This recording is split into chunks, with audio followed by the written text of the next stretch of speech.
Okay, so it is actually early for a change. Um, it is almost 9:30. It's actually evening, and I've got my non-negotiable. It's all of my things that are non-negotiable, like my time, my heart, my money, my exceptions, my life, my values. Anyway, I love this shirt, so just saying. Um, Tonight's vlog is actually, like I said earlier, going to be more emotional and hopefully inspirational, about parents, especially single parents, with kids with anxiety. Um, that email I got from my daughter's therapist basically said that um, she just put it in kid-friendly words that I'm doing the right thing already, or I've been doing the right thing already. Um, so I don't know if anybody out there knows about DBT, which stands for Dialectical Behavior Therapy, and I went through that. It's a 1-year program where you meet with a group once a week and an individual therapist once a week for a year. And you go through this book, and you have homework to do during the week.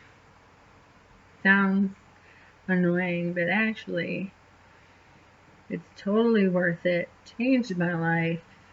I kind of think I was an asshole before, and I'm not as much of an asshole. I mean, I still kind of speak up when I see things that aren't right. I know, like, people have different definitions of right and wrong. This whole mask thing is crazy. There was an emergency alert text from my governor this morning or this afternoon, about mandatory mask wearing in public places, and that employees must refuse service and refuse entry to the facility for people who aren't wearing masks. And it was frustrating to me because I went into Walgreens this afternoon and people weren't wearing masks, but I guess corporate sent out not to engage. The employees are not to engage these people. Sorry, squirrel.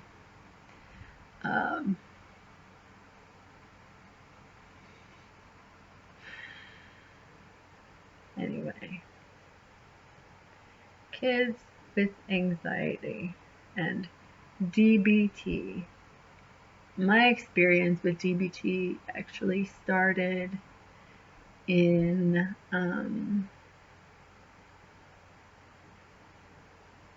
2017 in May, and so I graduated. They actually have a graduation party for you. Pretty awesome, because it's a lot of hard work.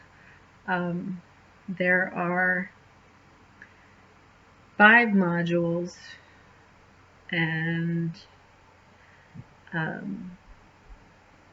you go through them twice, and in between is reminders of mindfulness. I personally, now that it's 2-3 years later, have hung on to the modules that spoke to me personally. So I don't remember all of them. I'm sorry. I can't repeat all of them for you off the top of my head. The ones that were most important to me were distress tolerance, because confession time, I have no problem telling people I have PTSD. It's one of the reasons this was suggested to me to do DBT. So distress tolerance was a huge thing. I had to do it twice before I was even ready to go through something called PE therapy, which is prolonged exposure, where you actually expose yourself to your triggers. So that was completely different. So you learn how to respond differently to stressful situations. Instead of being the end of the world, sort of bringing your reaction to a minimum, sort of stopping yourself from overreacting, I guess you could say.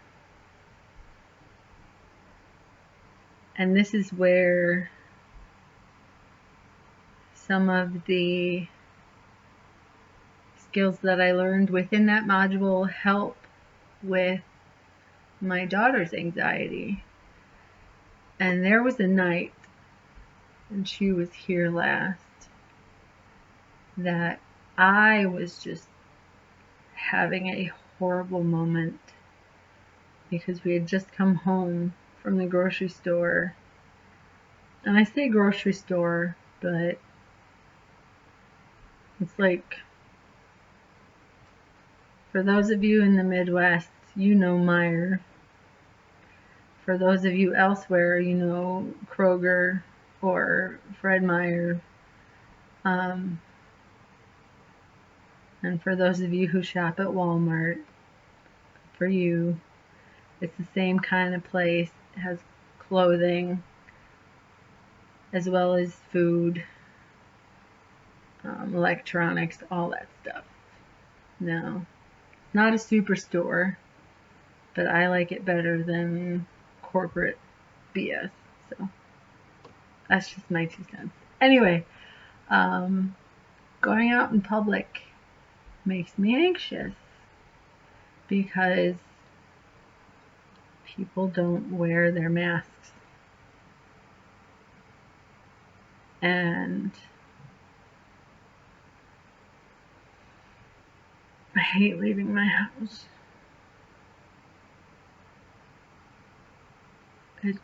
It physically makes me nauseous and jittery. Part of distress tolerance is also checking in. It's called observe and describe. So you literally observe what's going on in your body, and you're describing how you feel physically, and then labeling the emotion that goes along with those physical attributes, so that you can identify how you react in that moment so that you can not just identify your reactions, but then change your physical reactions in the future. So yes, I don't get as nauseous and I don't get as jittery. My brain is still 1,000 miles a minute. So yeah, I was having a bad reaction that night to coming home. And then she was having a bad reaction, and I don't know if it was my projection that she was just picking up on it, or if she was having her own anxiety attack because she's naturally anxious. So, because of my DBT skills training, I pulled, I magically, in this horrible moment of just being in the middle of this tornado of anxiety that is, I don't know, stay-at-home moms, single dads. I don't know your experiences, but I know from my own experience, when you're in the middle of an emotion, it is like a tornado, and you can't stop it. So in the middle of this tornado, I magically pull out of my ass this wonderful answer to her issue, because at that very moment I'm so anxious and I'm so uptight that I don't even want to be touched, and that breaks my heart for her that I couldn't be there for her physically, emotionally. It was just so difficult. So let's get to my answer for this situation. Stop beating a dead horse. There is a local crisis line through my psychiatrist's office, and it's a 24-hour crisis line that I call sometimes when I'm having emotions that I can't deal with. They're too heavy, and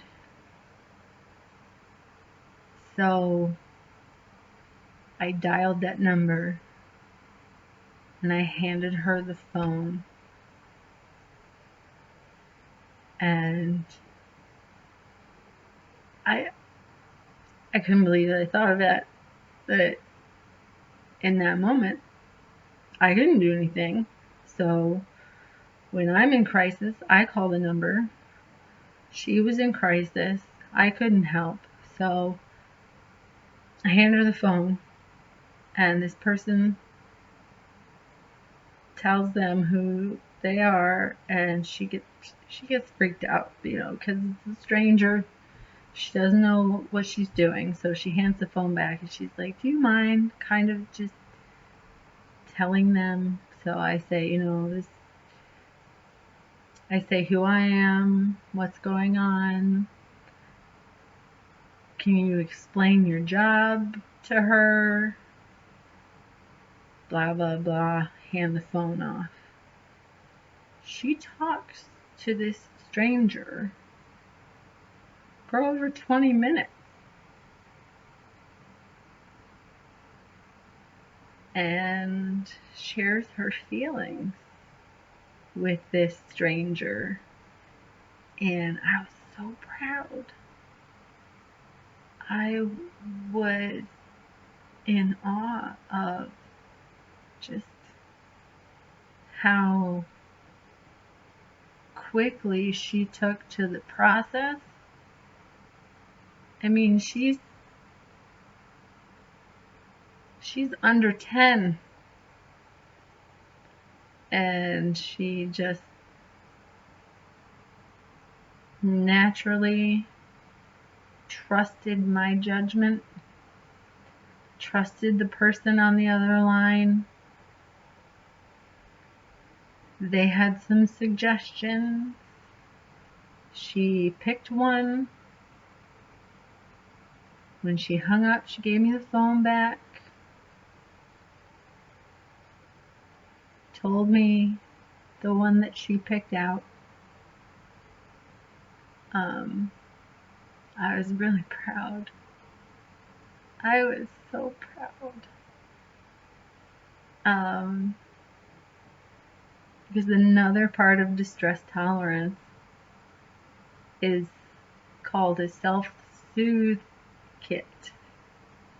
Now, it doesn't have to be something physical. It can be something that you do for yourself, like self-care type of thing.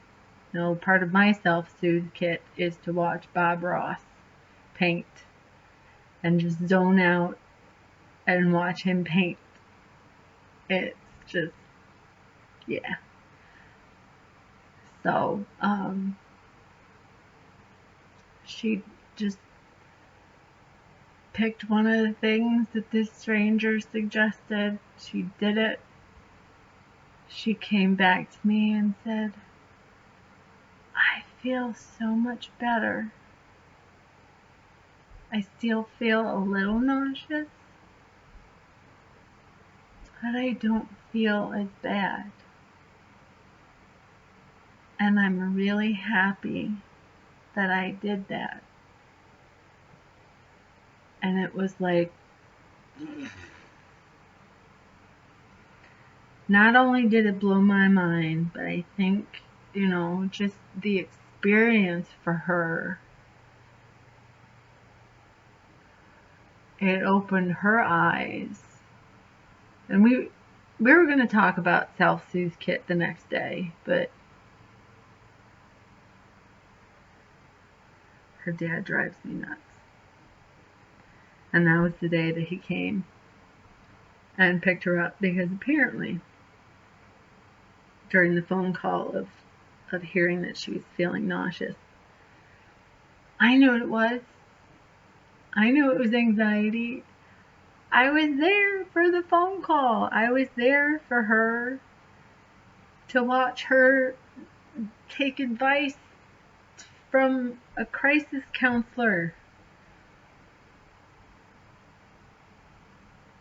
I saw this amazing change in her from taking that advice. I was completely in awe of my daughter, my baby.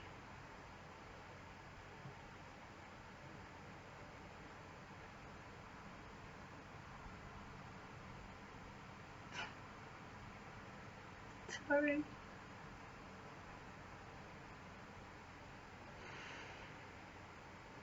Sometimes, you know, you have those moments where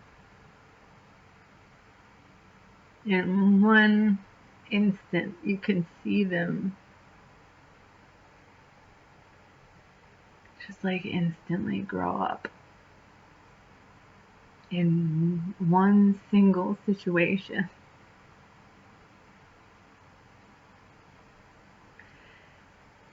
And it's exciting and it's beautiful. It's frightening.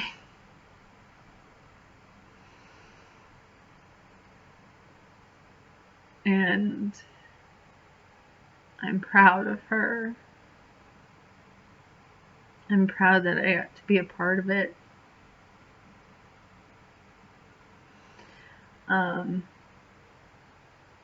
I'm emotional about it because not only is she my baby, but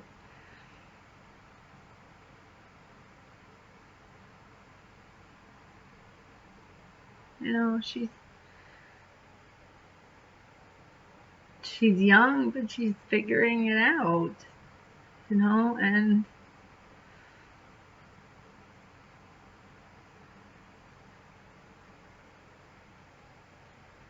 sorry, but I'm kind of having a proud mom moment in the fact that I'm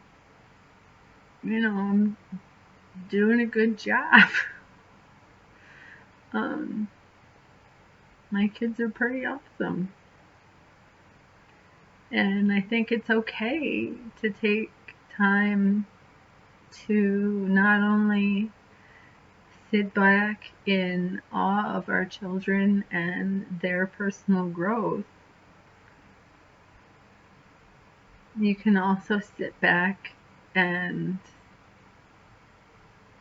sort of pat yourself on the back a little bit, because you kind of had something to do with that. I mean, sure, there are outside influences. There's, school and friends and sports and exes, stepmoms, stepdads, brothers and sisters, TV. But at the same time, you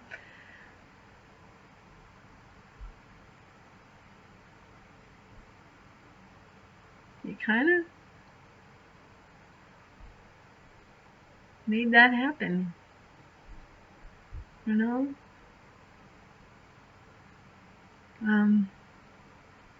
It means she's listening.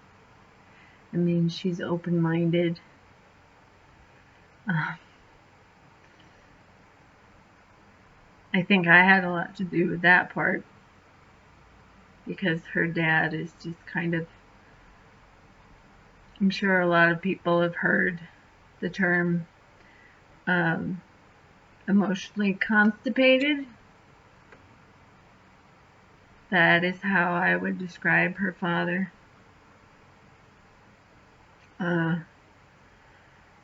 Yeah. So,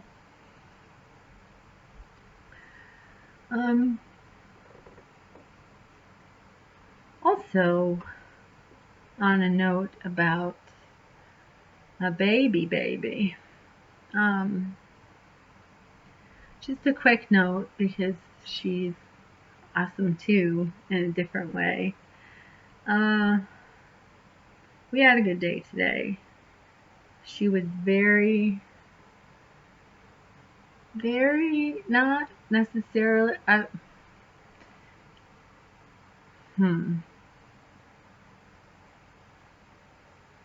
well-mannered, which is kind of out of character for her lately. I don't know if it's been influence of quarantine or whatever. She's just been very demanding lately, where please and thank you have gone out the window. So I don't know if you guys have experienced that with your kids. I'm sure teenagers, there's not a whole lot of please and thank you with teenagers. I have no idea. I only know that I was kind of a little shit when I was a teenager. I wasn't as rebellious as some other kids, but I was definitely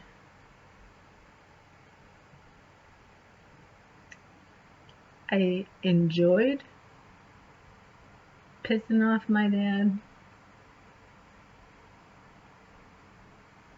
kind of because he was just pissed off all the time anyway, so why not do it on purpose? Anyway, today was a huge improvement because she's been saying please and thank you all day long. And I have been praising her all day long. I will say that was a very good ask, because she says please. Or I appreciate your thank you. So hopefully tomorrow will be another good day for her manners, her politeness, the fact that she's kept the living room clean. A first grader that can keep a living room clean. What? I was up until 6 o'clock this morning because the dog peed in the living room in 2 different places, and I had to clean it up, and I found a place where she shit in the house too. I was so mad because I took her out earlier and I gave her the opportunity to go, and she did not go. So I guess she had to go, and I guess she didn't have to go when I took her out. I don't know. You can't control when you have to go. But man,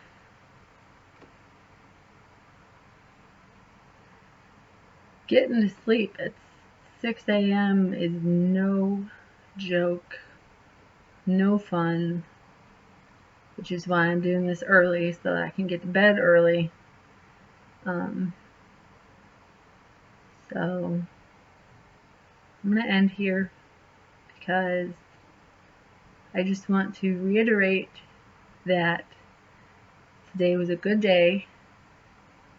Went shopping at Walgreens instead because there's a lot less people. Picked up a script. Picked up some more melatonin, which will help both of us sleep. And I get my big girl back this weekend for a week, so that will be good. She might join me for a vlog. I don't know. Kind of on the fence about that because I don't like putting her image out there on the internet necessarily. We shall see. Maybe we'll do a short Snapchat mini vlog together. But yeah, I normally wear glasses, but the reflection of the screen of my glasses pisses me off, and the fact that I can't see past the glare is annoying. It's just annoying, and I couldn't do it for a long time. So this is what I look like all the time. And yes, I know only my friends are watching right now, but eventually, hopefully, more people will watch. Who knows? The internet is forever. So maybe one day my kids will watch this stuff. If YouTube never, disappears.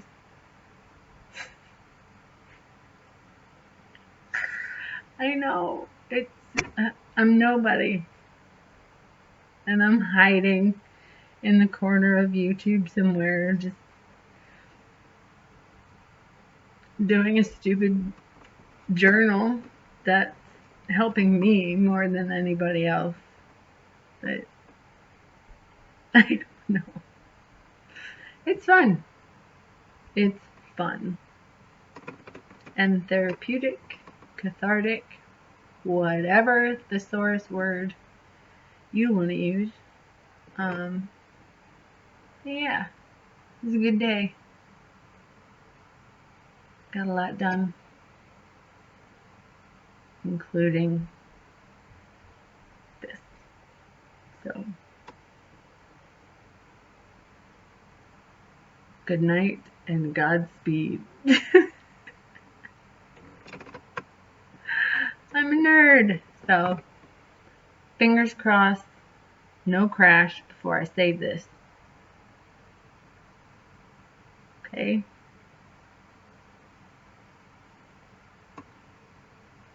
There we go. That's the proper way. Good night, all. And